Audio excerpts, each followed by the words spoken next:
Bilang hakbang kontra katiwalian, nagkabit ng mga dagdag na CCTV camera sa Bureau of Customs.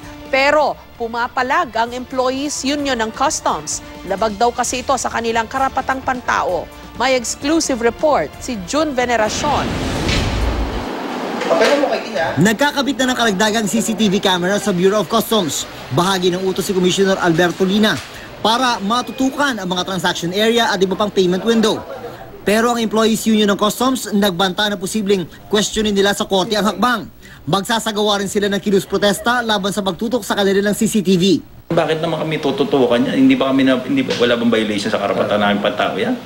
Bakit sila matatakot kung wala naman silang ginagawang hindi nararapat-dapat? Sa ginawa ng survey ng isang taon ng social weather stations, lumabas na ang Bureau of Customs ang pinakakorap na ahensya sa gobyerno. Itinuturing niyang very bad ang nakuha nitong negative 55 na net rating noon. Hakbang daw kontra sa katiwalian ng kautusan ni Lina. Nagkakaisa naman si Lina at Employees Union na ang isa sa mga solusyon sa problema ng korupsyon, taasan ng sweldo ng mga kawani ng customs. Subukan kaya nila itaas yung sahod namin. Ibigay sa amin ng tamang benepisyo. Sa tingin ba nila, gagawa pa kami ng ganon? June Veneracion, GMA News.